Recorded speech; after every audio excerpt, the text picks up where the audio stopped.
শেখ হাসিনার এরকম 9 জুয়েল ছিল। সে যত কিছু করুক না কেন, তার একটা এরকম জ্ঞানী গুণী এরকম 9 জন লোকের একটা বিরাট পরিষদ ছিল। ফলে সে 17 বছর এই দেশটা চালিয়ে গেছেন।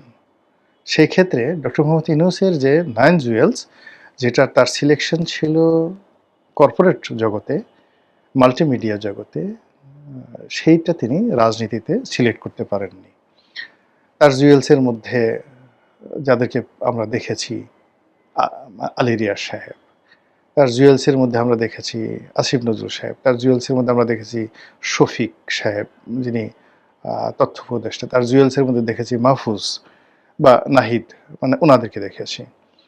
তো বোঝার চেষ্টা করেন, ফলে তিনি ফেল করেছেন। এখন জনাব তারেক রহমান সাহেবের 9 জুয়েলস কারা কারা আছেন যদি দেখেন, সবচেয়ে মানে এই মুহূর্তে তার পক্ষে যারা খুব সরব, একের প্রান্তিক থেকে শুরু করেন। 1 নম্বর হলো আমজনতা দলের জনাব তারেক রহমান, সবাই যাকে আমতারেক হিসেবে জানেন। 1 নম্বরে তাকে মানে সবচেয়ে প্রমোট করেন। 2 নম্বরে যে তুমি ধরেন আমতারেক সাহেবের পরে, সেটা হলো রাশেদ খান, যাকে তিনি সচিব পদে নিয়োগদান করেছেন। রাশেদ খানের পরে যদি আপনি ধরেন, তার পক্ষে কথা বলেন, সবচেয়ে বেশি কথা বলেন নুরুল হক নুরু, গণ অধিকার পরিষদ। এটা হলো 3 নম্বর জুয়েল। 4 নম্বর জুয়েল আছেন আন্দালিব রহমান পার্থ। 5 নম্বর জুয়েল আছেন যারা তার পক্ষে কথা বলেন বা রাজপথে আছেন, তাদের হলো যুবদল নেতা নয়ন। যুবদল নেতা নয়নের পরে তার সঙ্গে আছেন জুনায়েদ সাকি, 6 নম্বর। তো জুনায়েদ সাকির পরে সরকারের যে গুরুত্বপূর্ণ ব্যক্তি আপনি যদি ধরেন, সেটা হলো যে ওনার একেবারে খুব কাছাকাছি ওনার ডেপুটি বা প্রেস সেক্রেটারি আছেন, সবসময় ওনার সাথে থাকেন, এরকম তাকে ধরে নেওয়া হয় তিনি 9 জুয়েলসের মধ্যে একজন। 7 নম্বর, আমি ভদ্রলোকের নাম এখন মনে করতে পারতেছি না। এরপর মীর শাহে আলম, তাকে মনে করা হয় 9 জুয়েলসের অন্যতম কুশীলব। আর হলো সালাউদ্দিন সাহেব। তো এই যে 9 জন ব্যক্তি আমি বললাম, এই 9 জন ব্যক্তি দেখবেন যে জলে, স্থলে, অন্তরিক্ষে যারা সবসময় তারেক রহমান সাহেবের রিপ্রেজেন্ট করেন, তার পক্ষে কথা বলেন, ন্যারেটিভ তৈরি করার চেষ্টা করেন এবং প্রতিপক্ষর বিরুদ্ধে যুদ্ধ, লড়াই, সংগ্রাম করতে সাহায্য করেন। তো এই 9 জুয়েলসের যে সফলতা, এই সফলতার দ্বারা এখনো পর্যন্ত গত 6 মাসে সরকার ওই যে একটা ঐতিহাসিকভাবে শেখ হাসিনার কাছ থেকে যে একটা লড়র ভড়র মার্কা একটা দেশ পেয়েছেন ডক্টর মোহাম্মদ ইউনূস, তিনি এটাকে আবার লর্ডর ভর্ডর টু দি পাওয়ার স্কোয়ার, বা মানে ওই যে আসেন a + b হোল স্কোয়ার, তো লর্ডর ভর্ডর হোল স্কোয়ার, লর্ডর প্লাস ভর্ডর হোল স্কোয়ার, এই হোল স্কোয়ার করে তিনি রেখে গেছেন এবং সেটা তারেক রহমান সাহেব গ্রহণ করেছেন। এখন তিনি এবং তার এই যে 9 জুয়েলস, তারা গত 6 মাসে এই লর্ডর প্লাস ভর্ডর হোল স্কোয়ার এটাকে কিউব করেছেন, নাকি এটাকে রুট ওভার করেছেন, এটাকে কি কিউবের পরিবর্তে আরও বেশি করেছেন, এটা আপনারা সিদ্ধান্ত নেন। কিন্তু আমরা যেটা দেখতে পাচ্ছি সেটা হলো রাষ্ট্র কিভাবে চলছে আমরা কেউ সুনির্দিষ্টভাবে বলতে পারছি না। রাষ্ট্র কিভাবে চলবে এই ব্যাপারে আমরা কোনো আশাবাদী, কোনো রকম চিন্তা চেতনা, স্বপ্ন আমাদের মধ্যে নেই।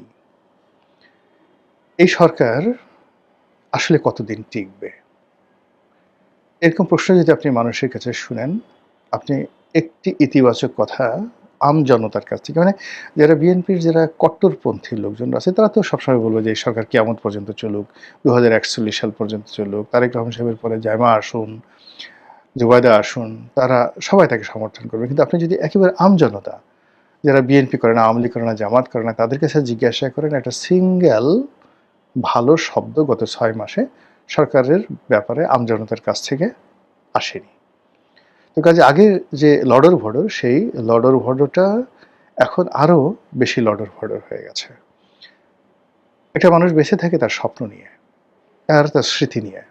আমরা যদি গত 17 বছরের স্মৃতি চিন্তা করি, শেখ হাসিনা জমানার 15 বছর, ডক্টর মোহাম্মদ ইউনূসের 2 বছর, এই 17 বছরের স্মৃতি। তার আগে 1/11 যে স্মৃতি, আমাদের কাছে এখনই মনে হচ্ছে 1/11টা আসলে আমাদের একটা সুখ স্বপ্ন ছিল।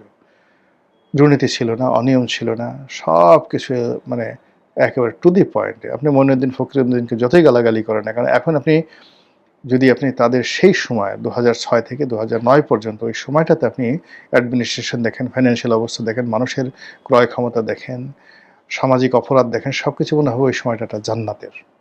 এর বাইরে 2009 থেকে আজকের সময়টা পর্যন্ত টানা 17 বছর ধরে শুধু লডর ভডর হতেইছে। এর ফলে বলে না যে ঘর পোড়া গরু সিঁদুরে মেঘ দেখলে ডরায়। আমাদের দেশের বেশিরভাগ মানুষের ঘর পুড়ে গেছে। কারো অফিস, কারো বাড়ি, কারো পরিবার, কারো ব্যবসা, কারো বাণিজ্য, কারো মস্তিষ্ক, কারো হৃদয়, কারো মন, কারো স্বপ্ন তছনছ হয়ে গেছে। ফলে এই জায়গা থেকে বের হওয়ার জন্য যে স্বপ্ন দরকার, ড্রিম দরকার, যে উদ্দীপনা দরকার, সেটা এই সরকার এখন পর্যন্ত তৈরি করতে পারছে না।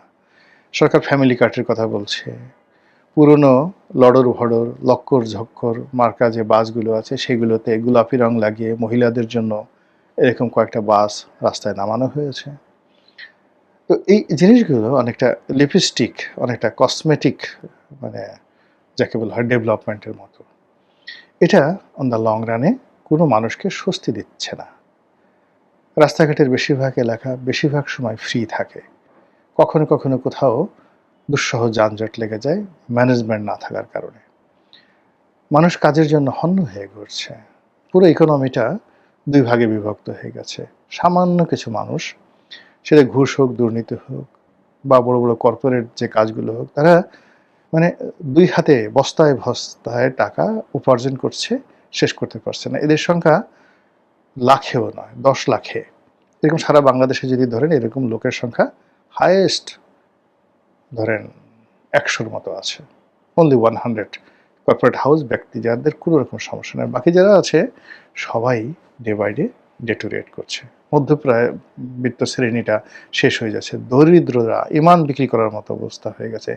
দেহ বিক্রি করার জন্য এখন নারী পুরুষ রাস্তায় পাগলের মতো ঘুরে বেড়াচ্ছে। তো এরকম একটা জায়গা থেকে যখন একটা মানুষ রিটার্ন করে, ইউটার্ন করে, সেক্ষেত্রে সম্ভব যখন সেখানে মানুষকে স্বপ্ন দেখাতে পারে। যেভাবে এখন রুয়ান্ডাতে পল কাগামে স্বপ্ন দেখিয়ে একটা গৃহযুদ্ধে বিধ্বস্ত জাতিকে ইউনাইটেড করে ফেলেছিলেন, যেভাবে রবার্ট মুগাবে জিম্বাবুয়েকে এইরকম বাংলাদেশের চেয়েও খারাপ অবস্থা থেকে ইউনাইটেড করে ফেলেছিলেন, যেভাবে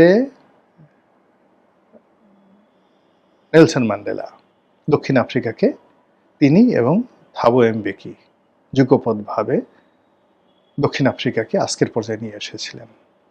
ইব্রাহিম ট্রাওরে এই মুহূর্তে বুর্কিনা ফাসোর প্রেসিডেন্ট, একটি একেবারে পৃথিবীর মানচিত্র থেকে হারিয়ে যাওয়া একটা দেশ, সেই দেশটিকে আজকের পর্যায়ে তিনি নিয়ে এসেছেন।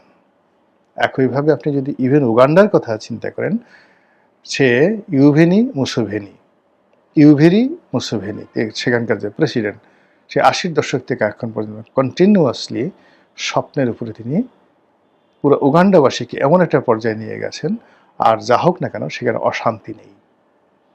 সেখানে